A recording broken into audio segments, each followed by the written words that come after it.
And we're live. Welcome back to the After Action Project, episode 101. Tonight, we are joined by Jim Shanahan of Advanced Performance Shooting, and we'll be discussing their Defensive Responder Quantified Skills course. Your hosts, as always are Andy Montoya and myself, Jeremy Gill.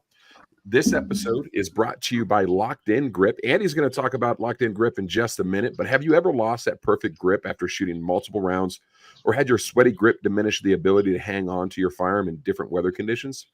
Locked In Grip is a grip enhancer that keeps your hands free of moisture to create a slip-free connection to the action of shooting your firearm. Locked In Liquid Shooting Sports Chalk is made for shooters by shooters. Visit lockedingrip.com. That's lockedingrip.com to purchase your liquid shooting sports chalk now. Our other show sponsor is the Range Buddy app. Huge announcement for that. We just launched the instructor marketplace so that our users can find a reputable and vetted instructor local to them and hire them for some virtual training services, some in-person training services, and so much more in the near future. If you haven't checked out the Range Buddy app, it's a collection of over 160 shooting drills. They're all sorted by the required target type and filterable by the skills that you want to work on. There are integrated leaderboards for each drill. There's a training session tracker so you can track your progress over time, a favorites list. That way you can quickly find your favorite drills that you like to shoot. The virtual instructor component is badass. If you ask me, it'll call out random commands for you, give you random move commands. It will use your phone's accelerometer to detect when you stop moving. There's a dry fire tool and tracker in there with the shooter's metronome. And we have a host of other updates that we'll be rolling out over the next few weeks and months. So check that out, rangebuddy.app, or just go into your favorite, or not your favorite, I guess, go into your app store on whatever phone you're using. It's available on iOS and Android. And before we get into tonight's episode, Andy, I want you to show a little bit more love to Locked In Grip. I know you've been using it extensively over the last few weekends. You were at TACCon, you were at Gabe's White Class, you were you know what I mean? So just a whole bunch of stuff. Talk to us a little bit about your experience with Locked In Grip. Yeah, as you know, I've been using Locked In Grip for quite a while, kind of actually when it just first came out, talking to Brian and Shelly. And I was interested in it because the Petzl went away. And I guess now, from what I hear, I believe Jedi said that Petzl now has taken away more of the chalk component to their Petzl, so it's not as effective as it used to be. So now that we're sponsored, I was like, I'm going to take this bull by the horns and start using it a little bit and just get more of a feel of benefits and, is it needed? Is it not? And, I'll start out. The reality is, do you absolutely need liquid chalk to shoot? No, of course you don't. But I do see benefit where it's needed. I was at TACCon. We were talking in the pre-show with Steve. TACCon, there was some days where it was kind of hot, a little muggy, and put a little squirt on there, and it really helped me out. It kept me going with my grip and not having to worry about little added things. Now, when you shoot the competition at TACCon, they don't allow any of that stuff. So I shot the competition, did pretty well, and it wasn't necessary. So I think it is an added little detail that you can work with your grip and work on fundamentals. And on those hot days, it really helps. I moving into Jedi's class in Arizona, it was a little bit warm. Used a little bit on there. Handed out a bunch of packets and samples. Everybody was super happy about it. And then moving into Gabe White's class this last weekend, brought it up again.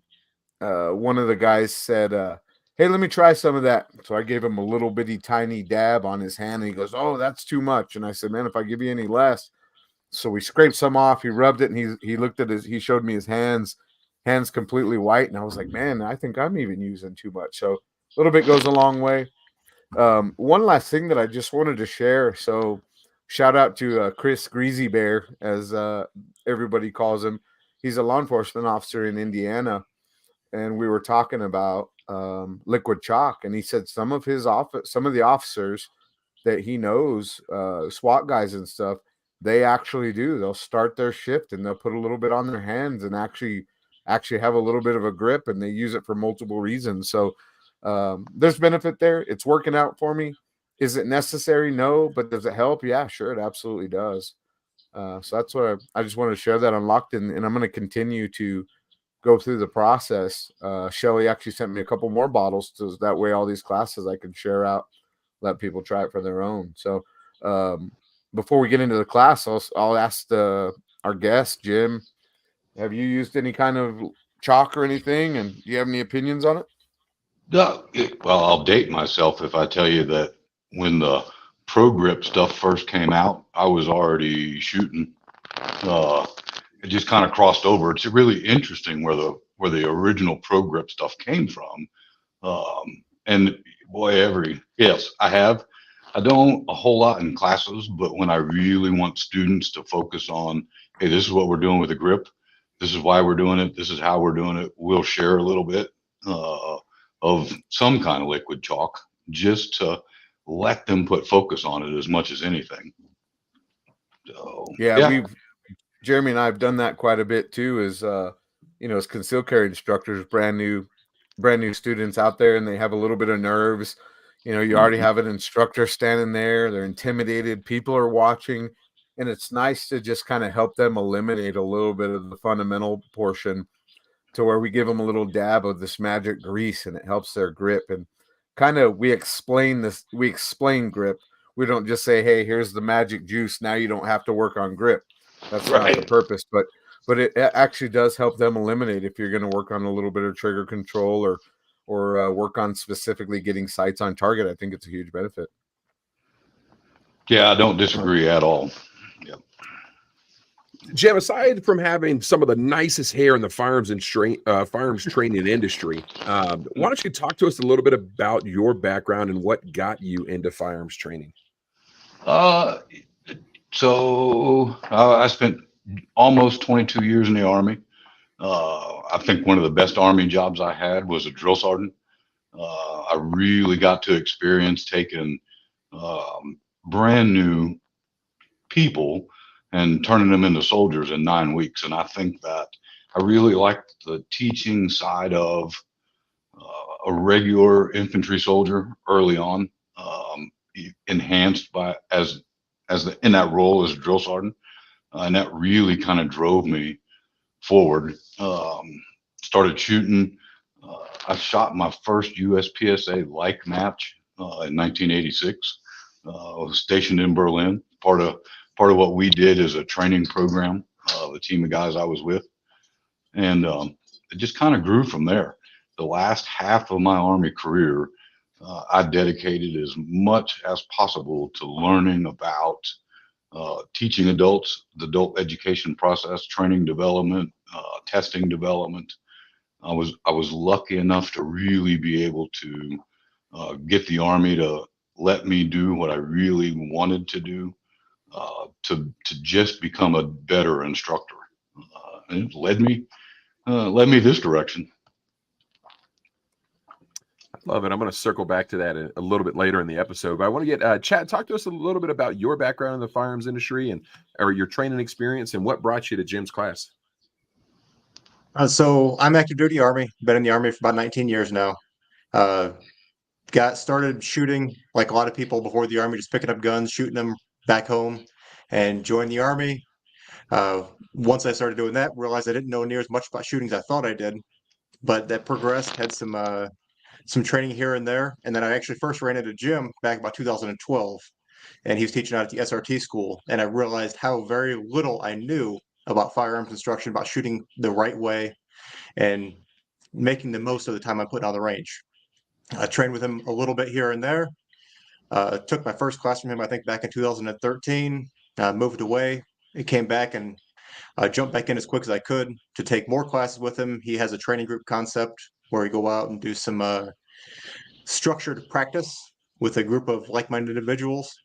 And he put out this idea for a class that really piqued my interest. 2 classes, 2 days apiece, 6 weeks apart. And I love the idea of being able to go out and learn stuff, drink from a fire hose for 2 days, come back 6 weeks later, practice the entire time, and see how much you can improve with the stuff that you learned on those first 2 days after the second piece of the course. It's just like watching a movie. The first time you watch it, you pick up a whole bunch of stuff, but then you go back and you watch it again, you pick up all those finer details that you might have missed the first time. So really loved the concept. And as soon as he threw it on there, I jumped at it. Nice. And Steve, I know you're an AI and you work with Jim. So talk to us a little bit about your background in the firearms training industry, and I guess start the lead into what this class is all about. I took my first professional firearms training class back in '85, the Illinois Department of Corrections Academy. When I came out of there, man, I thought I knew what I was doing. I was trained by professionals. I thought I was a professional. And I stuck with that unconscious incompetence until about 10 years ago. I was working for a gun store, and we decided that we needed to start teaching concealed carry. That was a job that I was going to take over. If I'm going to do that, I need to figure out how to do that and do it correctly. So I found myself in one of Jim's classes, and holy cow, nope, I'm not going to be teaching. We're just going to incorporate everything he does. I'll jump in and help with him. That was about 10 years ago. Chad was talking about the training group. That's where I got my eyes opened. I went into this thinking I knew what I was talking about. My first day at the training group, they were shooting the Humbler. Everybody was shooting B8s at 25 yards. I couldn't see 25 yards. I don't think I probably hit the cardboard target 4 out of 20 shots. That's when I jumped in and got serious with this and started taking every class I could with Jim and other people. And just seriously been progressing ever since then. This Jim does a really good job of laying out classes where we end up with a variety of skill levels in the class. We might have somebody that shoots 20,000 rounds a year standing right next to somebody that has never shot before, and they're both equally challenged and improving on their own individual skill sets. The class that Chad is talking about, Jim made this completely in a vacuum. Most of the time, we spend a lot of time discussing firearms training way late into the night. But he made this one completely in the vacuum. I had no idea what this class was going to look like until right beforehand. He did a really good job, knocked it out of the ballpark. I think it's going to turn into a fantastic instructor development course. I love it. And for those folks that aren't familiar with what the Humbler drill is, open up the Range Buddy app. But it's a 70-round, 13-stage course of fire shot on a B8. You're working from 25 yards. You're working on distance, precision, some speed, grip, single hand only in there. Draw the first shot, changing gears. So it works a ton of drills as any 70-round drill should. And then that Range Buddy app will walk you through that stage by stage, and you can log your individual stage scores on that. So, Jim, go ahead and fill in the holes for us there. What led to the creation and the development of this course? And I'll let you answer. I wanted, and unbeknownst to the guys that signed up for it, Steve kind of knew where I was going to take that. But the guys that enrolled for that class had no idea that that's the program I'm going to turn. There's no real changes. There's some teach back add-ins that are going to happen. But that's going to be the basis for our instructor development program. I watch in my experience, most people don't really know how to. They're not professionally trained to design training, and they're not trained to then develop the tests that certify their training, if you will, or quantify their training. So I wanted to build a program where I could show the students this is a drill. This is why we do this drill. I keep all the historical references because I think it's so important that we remember where we came from and we give credit where credit's due. But I wanted to, here's a drill. This is what it lets us practice. This is how we can track it. Here's a traditional way to score it. This might be another way to score it based on what you want to do, and then help them to develop a tracking program, so that they can see improvement along the way. They can look in their, not really a data book by design. It's more like a score sheet, if you will. But they can look at that and start to develop an understanding of their capabilities and their limitations. Because I think the control aspect of being able to step up to the line and simply perform is much more critical than a lot of us give it credit for.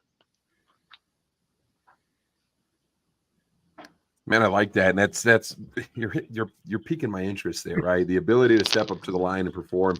I've kind of poo-pooed on some classes in the past where that lacked standards and lacked accountability. So that's, I guess we can dive into that, branch off into that conversation before we really get into the brass tacks of the class. What are some of the skills that you're looking for your students to be able to perform at the end of the class? Well, and the guys can tell you, I'm pretty adamant that I don't believe in a difference between basic and advanced skills. The essential skills for running a handgun, and my primary interest in the direction that I try to teach it is the defensive use of a handgun. But I compete regularly. I don't travel in competition near as much as I once did. But I want them to be able to confidently get the gun loaded, fix a malfunction, reload it when it needs to be reloaded, to the largest degree possible, helping them understand that they need to know the condition of that firearm all the time.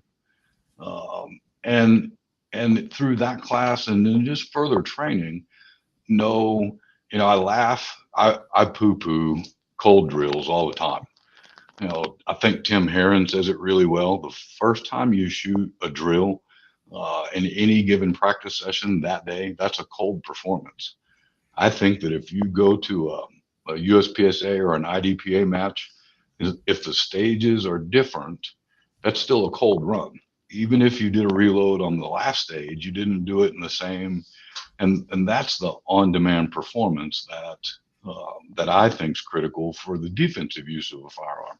It's recognizing what you need to do, when you need to do it, and staying task organized as much as anything, so you're not just overwhelming yourself. I love it. I love it.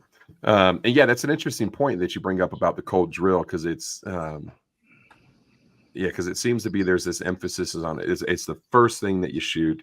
You don't even rub your hands together or whatever. You know what I mean? It's just kind of a weird, I don't know. Some people are sticklers to that, but I do agree that, the first time you shoot the drill, you count it as your cold run of the drill, because you haven't shot it 3, 4, 5, 6 times, and here you get your 15th run, and that's the one that you post up on the Instagram. Right. So, hey, Chad, talk to us a little bit about what the first part of that class looks like for a student. And this is, after the range safety brief and all that good stuff, the first couple drills or on the line instruction. What does that look like for a student? So I'm going to say the first thing we did really turned a lot of what I knew from the military firearms instruction on its head. The military is still kind of stuck in the ways of squeeze the trigger, pin it to the rear, slowly reset the trigger, let it out until it clicks, and squeeze that trigger again. And I see Jim shaking his head because he still knows it's taught. And that is the first thing they kind of taught us. Trigger control is not near as important as what everybody tells you. It's really more in the grip. The grip is the most important thing in shooting. If you get a good grip, you can actually squeeze that trigger quickly, push it to the rear as quickly, and still get accurate shots on target. A lot of times when they say, low left is jerking the trigger or slapping the trigger, it's really not a lot of what it is. And that was the first thing that really opened my eyes is, oh shit, I've been shooting a long time. I don't know hardly anything coming to this class based on what he's telling me the first thing. So he walks us through that, talks about the grip. He gets that little grip meter to kind of show how much we should be gripping, how much each person grips. Talks about the amount of grip that each person has per finger. Shows us how much we should be gripping it, and then we go up and dry fire a little bit. and then we're immediately on. I believe it was the Rangemaster standards, if I remember right. It was one of the drills where they set a baseline performance to see what we're doing, and then from there it's just go go go. Peer coaching, getting some feedback from Jim, from Steve, figuring out what we're not doing right, reset, recock, get some more ammo, go out and do another drill, work on those things we're not getting quite right. And it was very eye-opening, to say the least. I want to shout out Jonathan Willis before we get further into the episode. He commented on Jim's shirt, and for any of the folks that have been in the, I guess a couple of the best firearms training groups right now on social media, Facebook. If you're not familiar with the 555 drill, you're missing out. But Jim, talk to us a little bit about that. Because and the freaking shirt. Oh, you love it, don't you? Yeah, I do. The only reason I got this, when I first got the TACON, the guys were waiting for me to hand it to me because I've been pushing it so hard, and it was only because I try to act like an adult when I'm in public that I didn't change shirts right there in the courtyard at Marriott before TACON started. But the guys in Ohio, the Gunset training group folks, started. This will be their 28th week.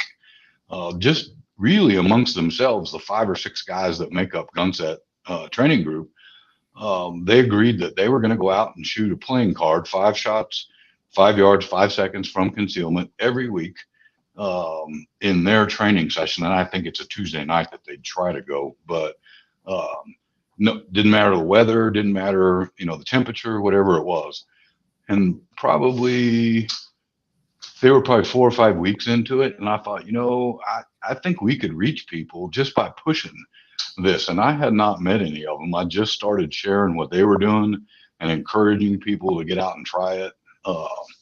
I randomly selected a time for myself, made the commitment that I was going to shoot plus or minus 0.2 of a second all year long on the card. And I was going to do it first thing Monday mornings before I even, first thing for me, Monday mornings, never before coffee, but before I did anything else that day. And it really, truly has gone viral. There's hundreds of people, and there's the divide. There's the guys that want to go fast. They want to get the fastest possible time in it. And there's the guys that just are living for the commitment of getting out once a week, no matter what, and making that part happen. So I was glad we could push it. And there's a lot of the Rangemaster folks are pushing it. Andy Anderson is pushing it really hard, just trying to get more and more people out. Fairly long. I AI'd the Rangemaster Protective Pistol Craft instructor course last year or the year before. And one of the gals that was in that class is doing the weekly challenge. She's not posting her pictures online. And at TACON, she showed me she scrolled through all kinds of weeks that she'd been doing on her phone. And she said, I wonder if they'll give me a shirt. I'm like, and she didn't want to post the pictures. Said that she's not going to inspire anybody by posting those. And I said, oh, you'd be surprised. And I think Deb's going to start doing that, because you just don't know who's watching it and who's seeing it. And if we can set the example for others to follow and get one more person out to the range, that's when we're really doing our job. I love it. There's over 100 entries in the app. Jacob V has thrown up what I see to be the fastest time, 2.09 to shoot it clean, and then he has a run that he logged for 1.9, and it looks like he missed one of the shots there. So it's definitely a spicy drill. It's not as easy as people think. I tell people, if you can miss it that fast, you can hit it that fast. And I'll never admit in public what my fastest on record run is until the year's over with, because I'm trying to stay within that plus or minus 0.2 of a second from, I think it's 4:37 was the time I picked. So Oh, I was going to kick it over to Steve, but I want to dig into that a little bit more, because I don't think in the years that we've been doing this, right, I don't think I've heard it put that way. If you can miss it that fast, you can hit it that fast. I see the truth in it, but can you expand on that a little bit? Well, yeah, and I think if I had to give credit where credit's probably due, Ron Avery, before his untimely demise, great dude, good friend. If you can, if a gun's pointed, you could probably say, no, but for most of us, if the guys that are shooting the playing card and they chunk one just off the edge, it doesn't take any longer for that one to be a hit than it took for it to be a miss. It just wasn't pointed in the right direction. So working on those fine-tuned skills to get it there. I get a lot of comments on some of the videos I'll post, and guys are like, oh, you could go faster. It looks like you slow down when your hands come together and you push the gun out. You could go faster if you just speed that up a little bit. That's true. But when I get the gun there, I want it to be able to fire, and I want it to be a hit, and I want it to be that way 100% of the time. That makes sense. All right, Steve, let's kick it back to the class. I want to talk about required gear. What do students have to bring? And then are there any pieces of gear that you recommend students bring to make their life a little bit easier? Electronic hearing protection. The professional students understand how important that is. But new students, electronic hearing protection, you're paying a lot of money. You're paying a lot of time. The time's more valuable than money. You can always make more money, but you can't get more time. Hear everything we say. Every word's valuable. We're going to be talking to you throughout the entire class. Make sure you can hear what we say. Have a good firearm that you've tested a little bit. You know that it's going to run. That's not a good time to be testing new equipment.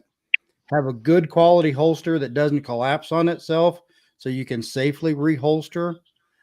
Good ammunition, and then of course all the normal stuff: water, sunscreen,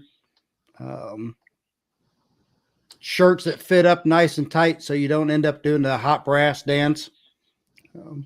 Pretty much all the normal stuff. Lunch. You won't have time to run into town and grab lunch. We'll be doing everything on the range with that. All right. So what's the required round count? 750, I believe, isn't it, Jim? Yeah, and I factored that in to give them some extra, to give them an opportunity to. I lean pretty heavy on the peer coaching side, and even though sometimes they don't exactly know what they're coaching, that there's a cushion built into that, so that if they're on the cusp of learning something, but they need their shooter to shoot a little bit more, it kind of accounts for that. So 750 you'll get it guaranteed. You mentioned Ron Avery, and in the private chat, I'd thrown something out there that I want to share. Ron Avery is a guy that I'm pretty bummed that I didn't have the opportunity to train with. And his original, and this is from an outsider's perspective, right? I didn't have the opportunity to train with him. I didn't get my butt in gear soon enough, right? But his original coaching and instructor development program, in my opinion, was what kind of the gold standard for instructing should be. And he would share different glimpses of that, and kind of his perspective and the tone that he had around that was from like a coaching mindset. And he really talked about being able to diagnose students' performance issues and shooting issues, and he was performance focused. And I'd like to give a little bit of show a little bit of respect to him. If you could share some insights on that, how he influenced and affected your training and your mindset as an instructor, if you can. I think he was odd, but he was smart. And I think lots of times when he was very personable, but he was kind of quiet, kind of kept to himself a lot. but he was constantly in thought, and I don't think I would like to think I think about shooting all the time. I think Ron literally thought about shooting all the time, how it applies, how it doesn't apply. Little his life experiences are what led him down that path, and he was very passionate about sharing those things.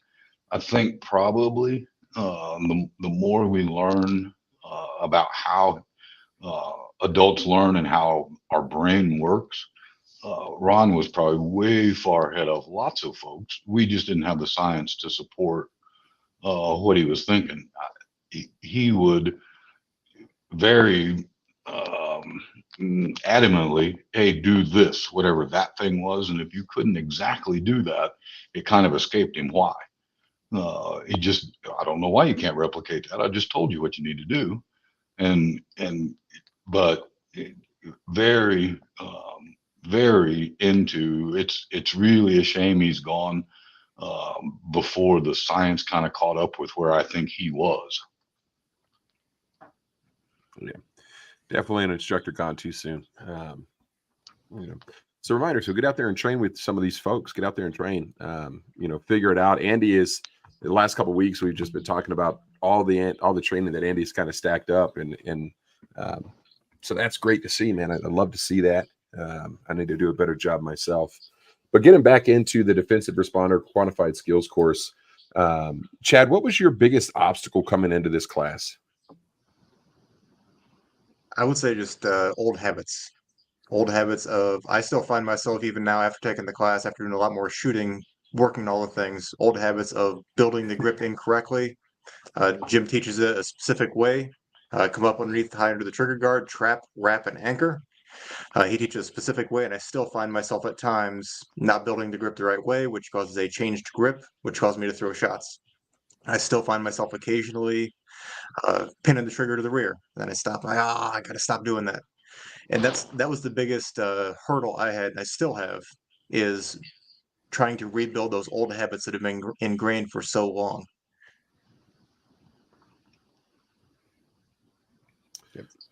Steve, as an AI, what are some of the other obstacles or some of the other challenges that students have coming into this class? Bad habits and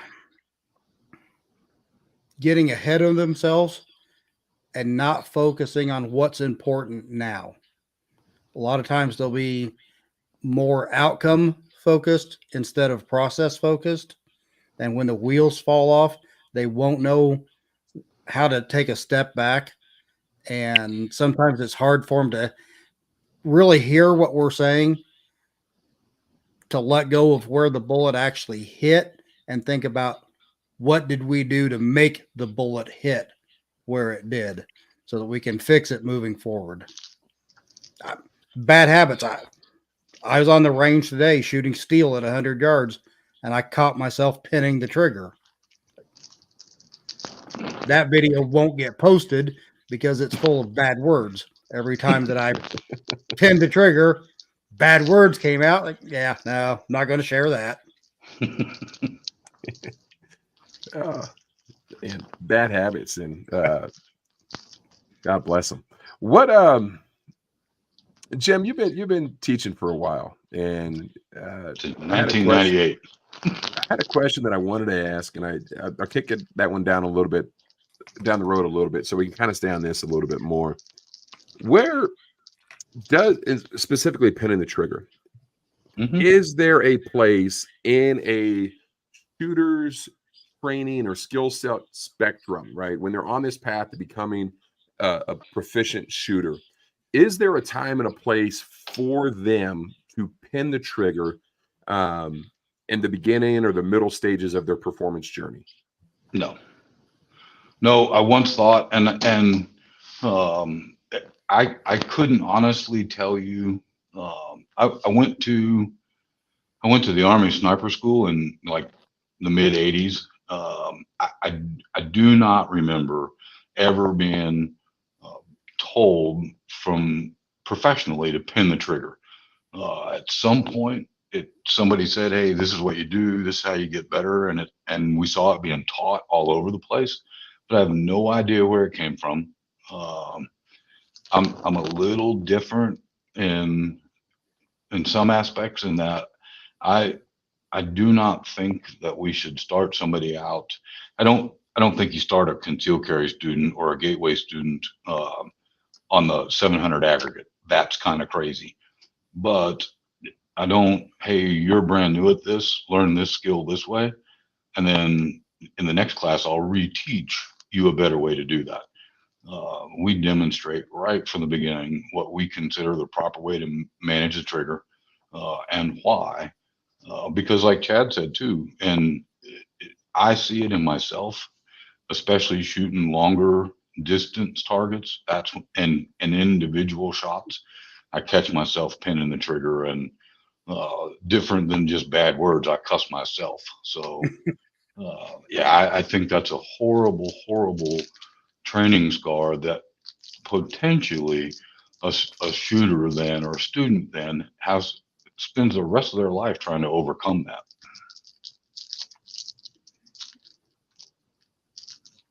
What was the makeup of the student body for this course? There was one, let me think. There's one, Chad, of course, a cop that I've known, a local guy for a bunch of years, been training 5 or 6 years. Who else was in this one? Cole, done a little bit of training with us, younger kid.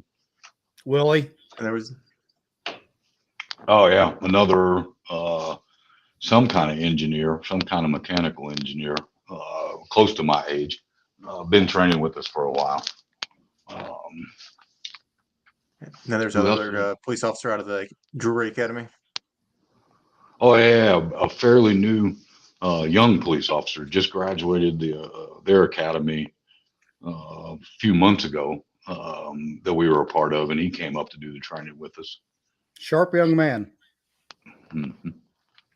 So I looked, of course, I always I hurt myself some because I don't allow more than 10 people in a class. It's the rare exception that we will stack more than 10 because I want to be able to spend the individual time with them. And I'll have 1 or 2 AIs out with me in even a 10-person class just to be able to get that interaction. So it sounds like the students have been training with you for a bit. You had a pretty good understanding of their baseline level of skills. As an instructor coming into this class, or not coming into this class, as an instructor throughout this course, what were some of the challenges that you faced getting students to reach the next level of performance that you were trying to get them to? I think probably no. I don't think there were challenges with these. It's not necessarily. I definitely hold people accountable. There'll be a pass-fail criteria when it's our instructor development piece, much like range master. Here's the qualification we're going to do. You're going to score this percentage, but ours is a percentage-based tracking system. So I think, kind of like Steve said, it's just exercising. From my standpoint, it's just exercising the patience to trust the process for them. Watching and seeing the little things that are catching them up and knowing that, okay, in this next little exercise, the light will come on a little bit brighter, a little bit brighter. So yeah, no real challenges. And even if we've got, this is probably not one, I'm up for the challenge. I'm willing to try it. But this is probably one that a student needs to have been to a class so that they can safely get the gun in and out of a holster and understand basic manipulations before they start. But I don't think there are limits even in this one. They may not score as well as they would like to with some of the exercises in it, but I don't think it would be a barrier to learning in it. So Jim, the title of your course is Quantified Skills. Mm-hmm. And what gave you, take us down the road of of how you came up with that title and how it results into your class. Like, what does that look like? Quantified skills. What does that mean to me? Give me a little bit more breakdown. So if you guys haven't seen, or if you didn't know, I'm huge into the old Federal Air Marshal tactical pistol course, the hardest law enforcement qualification that ever existed. And that jumped back out last month or the month before, whenever video came out. Kind of, it got viewed negatively some. But I've always been intrigued by that law enforcement qualification. And I started really digging at it, looking for information, researching the history of it, talking to the guy that created it. And when Tom Bullins built that program for the Air Marshal Service and built the qualification course, we didn't have the science, the studies that we have now. So he called around to Gunsight, Mid-South, the good schools in that time frame in the 80s, and say, hey, what could a great shooter produce a gun from concealment in what kind of time and expect 100% hit relative size target? And they came up with the standards that they had, and like their draw to first shot's 1.65 seconds. It's repeated twice in that qualification. There's a little bit of leeway because the two runs can't exceed 3.3 seconds. So a guy could have a 160 and a 170 and still meet the standard. But there was a lot of mystique around that, because by necessity, a lot of that mission was secret.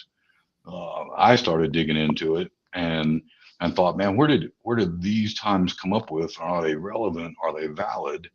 And I looked at sports science and all of the, like, drag racing and baseball and anything where there was a measurable reaction or a response to a stimulus, and did the math to see where the original FAM TPC played out. And the times were almost spot on. The only exception was the time they allowed for the 6-shot string, but everything else was almost identical to, the Tueller principle led us to believe that a normal human could move 21 feet in 1.5 seconds on average. So when you factor the movement that we built into it, that's factored in there with here's a response to a visual stimulus, here's the response to an audible stimulus. We know what the reaction is, and it's mathematically broke down that qual, and then we turn that into our deliberate responder qualification, so that there's literally dozens of ways you could use it. But we've all probably got a new gun and said, oh my God, I'm so fast with this gun. This gun is so much better than my old gun. But that's a feeling.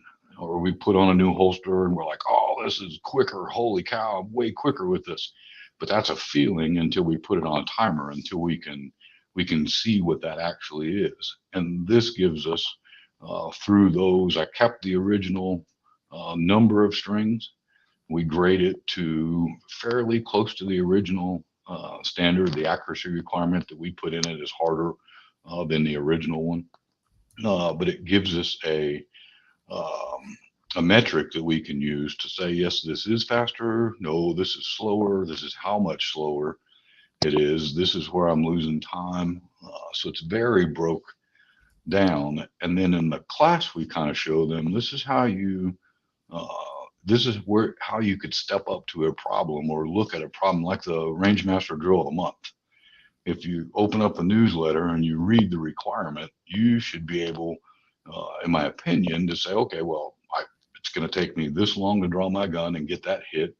There's this many shots. So yeah, that par time's not going to be a problem for me. Or I should be able to keep this number of, those good hits in this amount of time, so that even though we might be cold stepping onto the range, it's a predictable performance. That was kind of long-winded. Yeah, great answer though. I was going to ask you another question, but I want to turn it over to Steve. I think because some instructors, the great ones, typically have trouble bragging about themselves. So, Steve, you have guys like Tom Gibbons, for example, Range Master. You have Tim Herron, Practical Performance. You have Scott Jedlinski, knows the red dot. You have Gabe White, concealed carry, right? What sets Jim Shanahan apart from other instructors that really draws you to his teaching?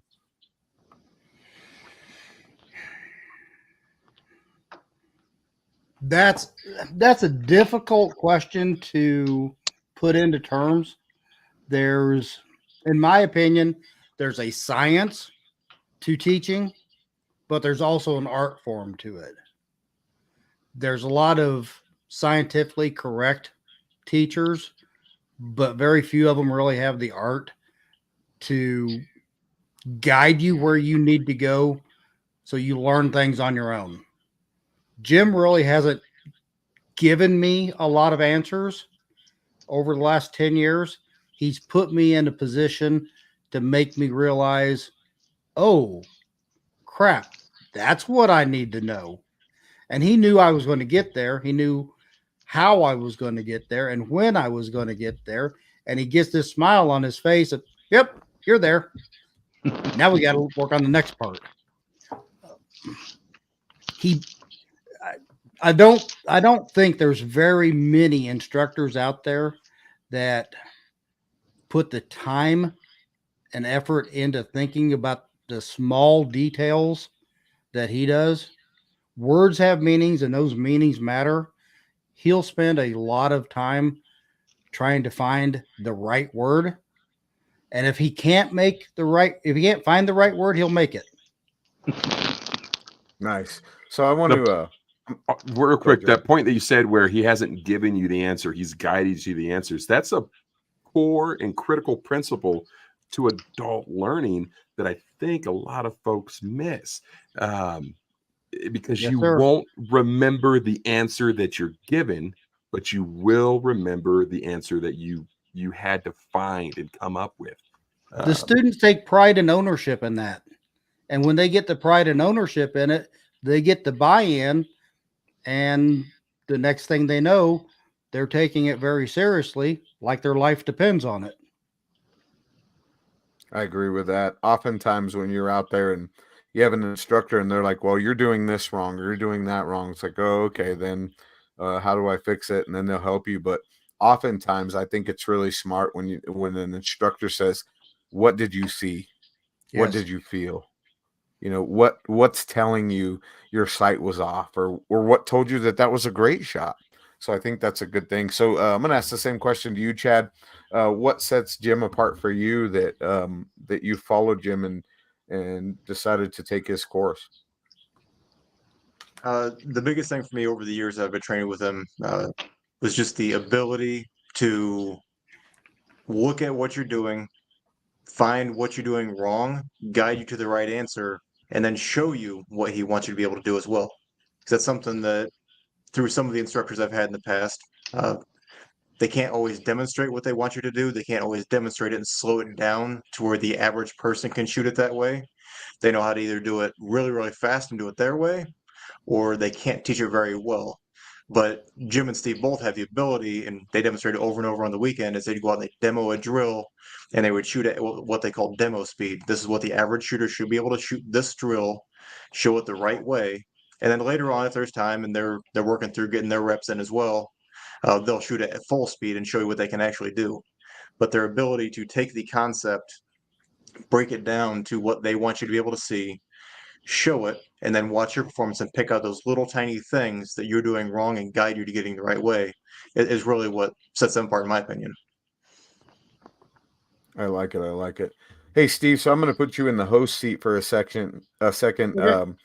You mentioned something in the private chat that I'd like you to ask Jim to explain and define for us. Okay, I can do that. Jim, what is a deliberate responder? So, yeah, here we go. So I would never want to take away from, none of us would, take away from a first responder, but I think all of us would be of the same mindset that, especially if we're talking about the defensive use of a firearm, that first responder is never going to get there, and not in time to end the fight. It's up to us to be that person. So the deliberate responder concept started down the path towards helping our gateway students and those folks that find us for concealed carry in Missouri, which is a challenge sometimes. But so somebody, because words have meaning, like Steve said, somebody tried to coin the phrase to make themselves famous, an initial responder. And if you're that concealed carry guy, you're the initial responder. And that would just, and then one of my friends said, oh, we're the immediate responder. We're the one that's right there. And then one of the guys that has trained with us some said, oh, I think you're a deliberate responder. And I was like, oh, I really like that. And I latched onto it. And I decided that the deliberate responder needed a definition. I'm waiting for Webster's dictionary to get back with me and ask if it's okay if they include that in the next update. But my definition is a deliberate responder is when evil strikes, is prepared to respond mentally and physically through training without emotion, undue consideration, or reflection with an appropriate amount of force. No, there's commas in it, but it's all one big run-on sentence because it's one thought. It's one action that theoretically, through some studies anyway, over and done with in 3 seconds. So if it's not that pre-made plan, if they haven't figured out this is how I access the firearm, I have a firearm, all the things that somebody who seriously carries a gun every single day needs to take into account. And as we introduce it in our newer student programs, they don't quite grasp the without emotion piece right off the bat.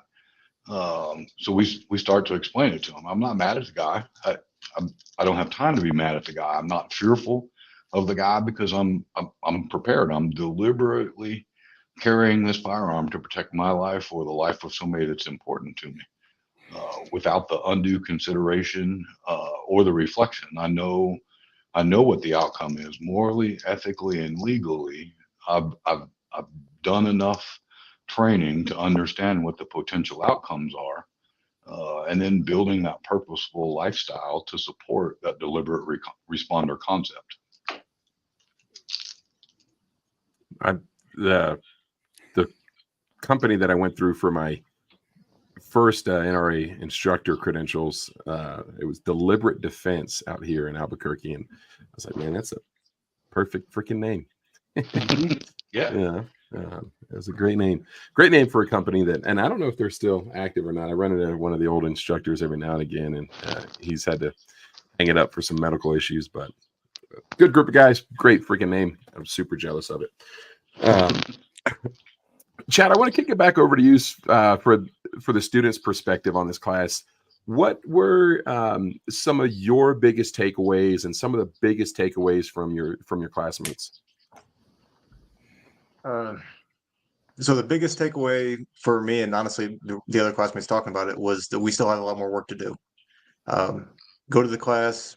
It was almost like drinking from a fire hose for 2 full days of here's all of the things, all of the feedback on what you're doing, all the new techniques. And after 2 days of that, there was just way too much information to digest. So we've all put in the work, or at least I have, and a few others have that I've been talking to get out there and try to put those concepts into practice so that we can use these performance-based assessments that he's been using throughout the class to go out in 6 weeks and see just how much we can improve from the first 2 days of class to the last 2 days of class. That was one of the really big takeaways. And the other big thing that we all kind of talked about was Jim and Steve both really have the ability. They use their wealth of experience, all the training classes they go through, the information that they've put in the time, the effort to get from everybody, and they'll be able to take those drills, bring it back, share all that information that they've gathered and give credit to, and not say, hey, this is Jim Shanahan's drill, or this is Steve's drill, this is a drill from Tom Gibbons, this is Lynn Gibbons' STD, whatever the drills are, and explain exactly why that drill is what it is, what it's set up to do, and how it is going to help you in your shooting skills going on. Shout out to Lynn Givens and her STD drill, man. That's there was to this day, one of the tidbits that I took away from the Tom Givens Rangemaster instructor course was the drill that she does, or what she does to help have students really contextualize what the trigger is doing in relation to their grip and their trigger finger. And it's a game changer. It's a for new students, new shooters. It's awesome. And I, the fact that it's the STD drill is, oh no, yeah, the look on people's faces, and I'm a little bit ornery sometimes. I'll talk, I'll head this direction and I'll pull it back here and I'll say something off in left field. And I'm like, if you guys are really squared away, I'll show you this STD here in a little bit. And they're like, what? No, it's not my STD. It's actually Tom Gibbons White's STD. And now they're like, whoa, holy cow. And then, but it's got to be fun. Training has to be fun. It has to be safe, has to be realistic, but it's got to be fun. That's what makes it memorable and makes them want to come back. Whether they come back to my class or they come back to somebody else's class, the fact that they're having fun doing it, and not the entertainment or the edutainment kind of concept. But it needs to be fun, and they need to laugh in it, because that's just how we remember things. Yeah. And it's, we're dealing with a serious concept, but it doesn't have to be, like you said, it doesn't have to be. I remember sitting in Masad Ayub's class, and I'm like, this is a completely different persona than your public persona. So it's cool to see, right? It humanizes people. But yeah, man, it was an awesome. I was like, man, that's very insightful. And that's one of several things that I took away from that class. So Jim, I want to kind of in that same vein, what were some of your big takeaways as an instructor from this class?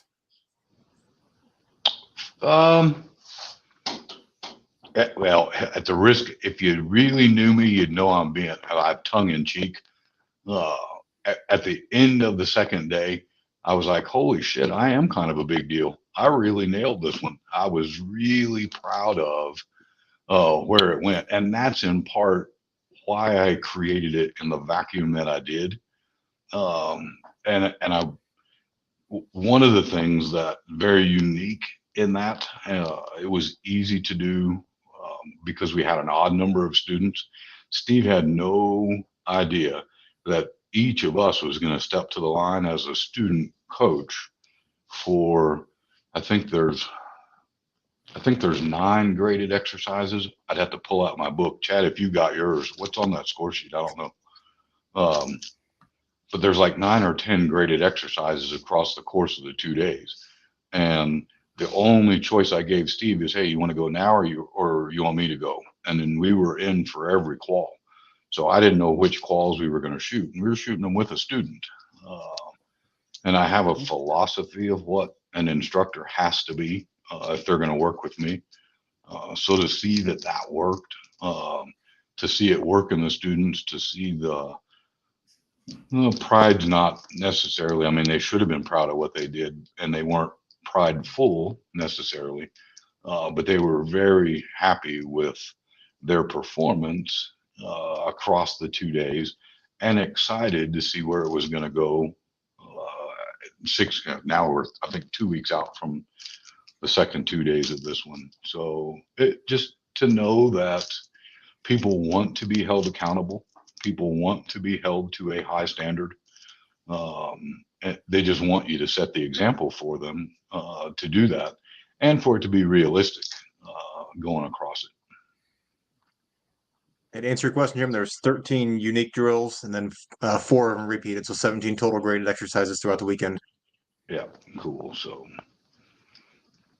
and there are ones like the end of day one. They'll do it again. The end of day three is the FBI qual current edition, and then we shoot it cold, cold Sunday morning, first thing, or day 2 and day 4 mornings, so they can kind of see. And then a culminating event is my deliberate responder qualification, slight mods from the original FAM TPC. But if they can shoot, and not to go far back into that, but there's a lot of people that are afraid of that standard.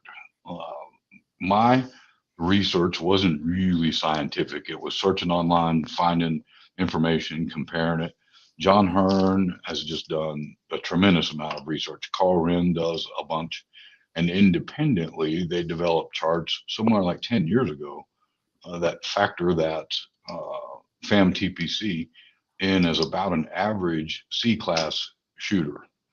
The 33 seconds allowed in that overall program from a reaction, response, biomechanical movement time frame, those are in fact average movements. It doesn't necessarily account for someone's ability to draw a gun, someone's ability to manipulate that gun. But when you add that, it's about a C-class shooter's skill level. So and it's not everybody can pass that, and they're pretty decent competitors that have a hard time passing it 100% of the time. But the guys get a chance to earn a coin if they can shoot it clean. Mine's an A zone. Probably going to transition to the new Rangemaster Q4 7-inch circle because it's really cool. But they can't drop a shot outside of the scoreable area, unlike the original one was a pretty generous target. Can't drop a shot. They can't bust a time. And I know they're all working hard towards that. I want to circle back to something you mentioned. That was you mentioned something about your philosophy on what an instructor should be. And I know the weight and the gravity that goes into selecting somebody to put your name and your reputation on. And it's something that I struggled with for a long time. And fortunately, I chose the right dude with Andy. I made a less than great decision early on in my instructing deal. But what are you looking for in not only your AIs, but the guys that you teach with and those folks that you're really sharing your reputation with? And so I'm lucky in that I get to AI for Tom about, well, I got an email today again, said, any class I do, you don't even got to ask, you're welcome to be my AI. And that's a big score for me. The guys that are going to teach with me or for me, really, sometimes they don't even know where it comes from. Steve and Chad, I think both have heard it, but early and young teenager, in the church I grew up in, a choir from a different Nazarene church came in, and way different than our church would normally sing. Our church is full of old people, and it wasn't always very exciting music that went on. And boy, that choir came in and they were swaying from side to side, and the whole church was rocking. And the choir director would pick somebody, and they'd have to empty the choir loft, and one of the singers would come around to the front and sing part of a solo and then filter back in. And then the choir director would pick somebody else, and they'd have to empty that half of the choir lofts, and they'd come around and they'd sing. And even as a young 15 or 16-year-old, I thought, wow, holy cow, that's not managed very well. Why wouldn't I put the solo artists out on the end so they didn't have to go through all this? And I asked the choir director after that service, and he said, because I don't know who they are. I don't know who I'm going to pick. The good Lord's going to tell me who to pick. And I expect them to be able to walk up into the front of the microphone and perform on demand. And that just stuck with me. And, I tell the guys, once I'm looking at them, hey, if you're interested in I have another level of guys that help with, I call them professional peer coaches. You've expressed some interest over a couple of classes. You want to get better before you're coming in as an AI. But before the AI gets up in front of students and teaches, I have looked at him like that choir director and said, man, I think when I call on you, you can step up and perform. And I think that puts the heat on them once they hear what I'm looking for. But that's just the way I think it should be. You know, I wouldn't want somebody that it's okay to have different opinions, but to have conflicting things that come out that confuse students. So it's a big, rehearsals are a big part of what I am and what we do together, so that the student can, I mean, my way is not the only way, but what they'll hear from us is the way that we believe is the most effective way forward for them. So at least they see that united front from the instructors.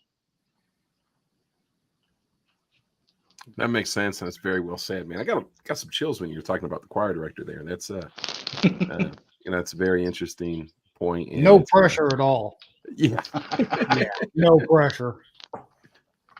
Hey, talk about that a little bit, Steve. What is that like when you first start working as an AI, and when you're as an AI in this course? What were some of the what were some of the sticking points for you? What were some of the things like, okay, I better not do this, I can't do this? Some of the mental, talk that you were giving yourself in this class.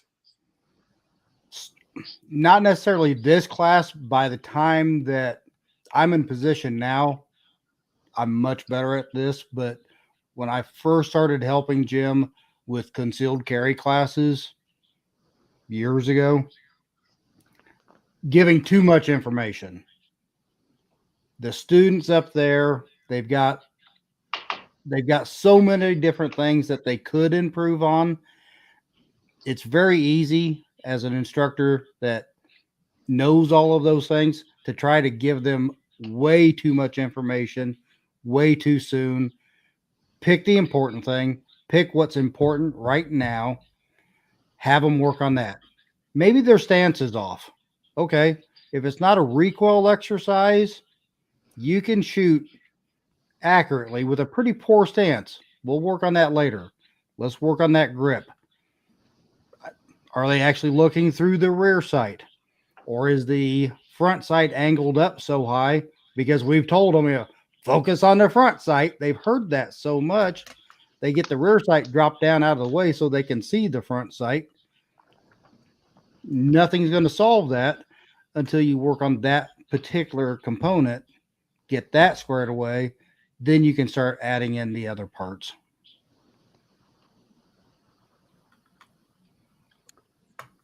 Chad, before we get into the wrap up, what advice do you have for students that are taking this class? Somebody that's going to take this class in the next few months, what can they do to set themselves up for success? I would say come in with an open mind. There's going to be a lot of things that might go against what you've previously been taught. A lot of changes from old schools of thought that might get in your way if you can't open your mind to listen to that. Be humble. Come in, expect to drink from a fire hose, expect to get more information than you can process. And then as you process that information, you'll be able to apply it more. That's the biggest thing. But then other than that, just get out and take the class. If you can, come over here to Missouri, take the class. It will definitely be worth it. And like we hear that a lot, to come in with an open mind. So for me, Jim, when somebody's like, we have a pre-class questionnaire, when somebody's like, I've been shooting my entire life. Oftentimes they're from Missouri. I've been shooting my entire life. That gives me some pause there, right? It's like, okay, let me make sure, more so than a student's like, hey, I've never shot a handgun before. What is it that you think, or what is it that makes that piece of advice, come in with an open mind, such a prevalent and good piece of advice for students coming into this class?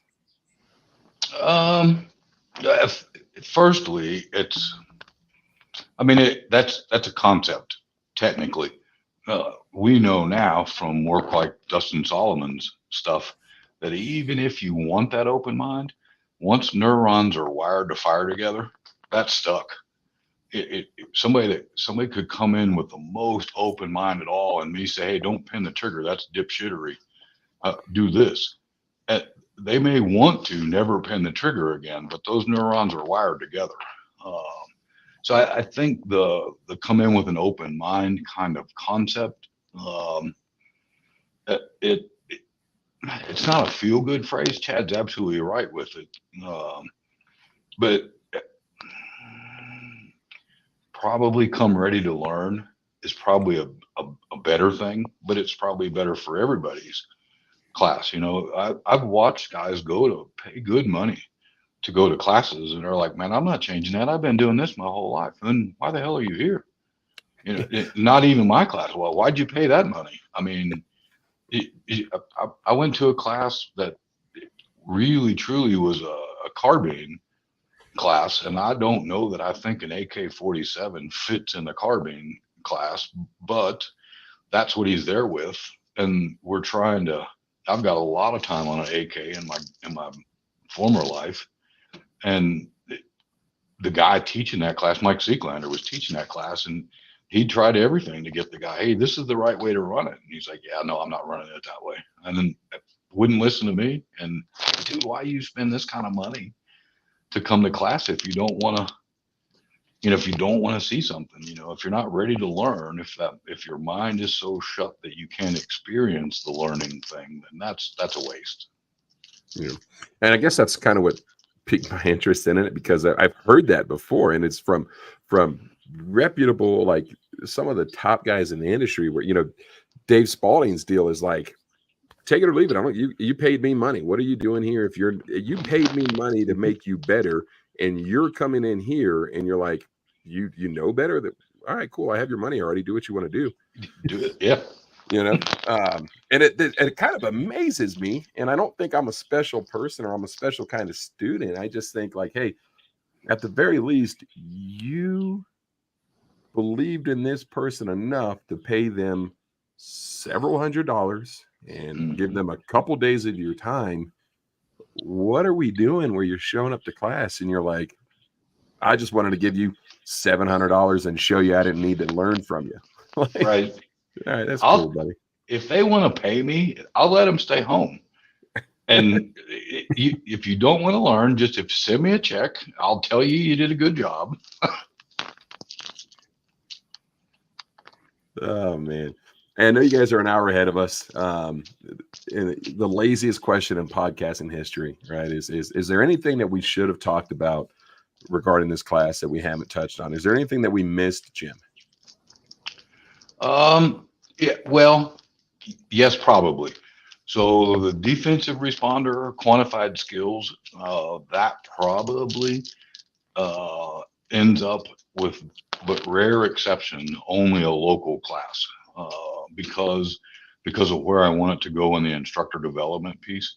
It's near impossible to get somebody to commit to a 3-day class, much less a 4-day class. That's very hard. So if I keep it local, and I've got a great classroom, I've got a great range 10 miles from here. If I keep that here, I can put a couple weekends between the first 2 sessions to make it easier. But our deliberate responder course, in and of itself, is that's the end user, not by design and instructor development piece, but it's the same information, it's the same technique to get where we're going, it's the same high standard. When I started advanced performance shooting in '98, part of the reason I started the teaching side is because there was such a huge divide in the firearms training communities. Competition will get you killed. Oh my God, this and whole. And I really set out to the best of my ability to bridge that gap. It doesn't matter if it's a soldier on the ground, a cop on the street. It doesn't matter if it's concealed carry, if it's IDPA or USPSA. Bullseye might be and a slight exception. But when the gun's finally pointed at what the gun's supposed to be pointed at, everything that got us there, that was the tactic. Whether it was a gaming tactic, whether it was a military tactic, whether it was a law enforcement tactic, whatever got us to the point that now we're legitimately pointed at a target and it's time to shoot, all of it's the same from that point forward until it's time to apply another form of tactic, be it a rule, be it a whatever. And there's no reason for that divide. And there's no reason, in my opinion, for someone, we put concealed carry students, the first live rounds they fire in Missouri, it's 21 feet, 7 yards is the standard for their qual. The first rounds that we have them fire are at a 5-inch circle.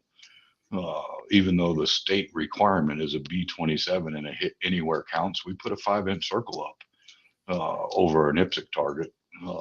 And most of them are more than capable of holding that 5-inch standard. And that, so the piece that I want people to be able to figure out is not only will I do it here, I'll do it there, and we'll do it for the end user as well as the instructor guy.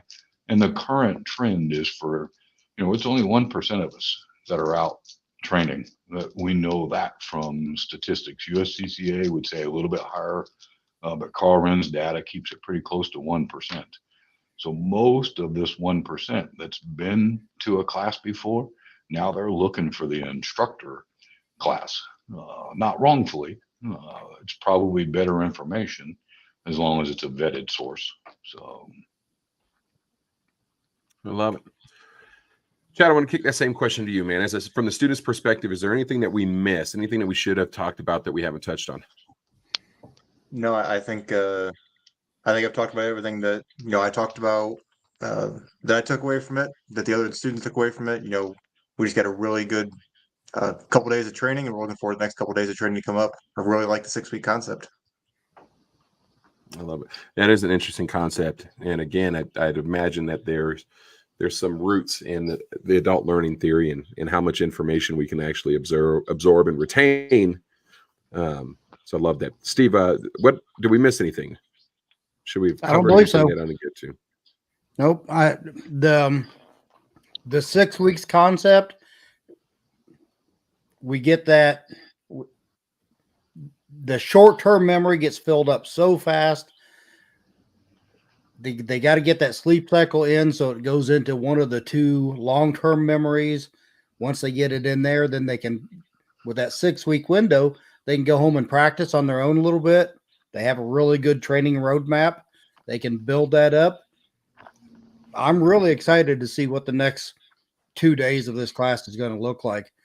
I suspect the students are going to put on a really good performance for us.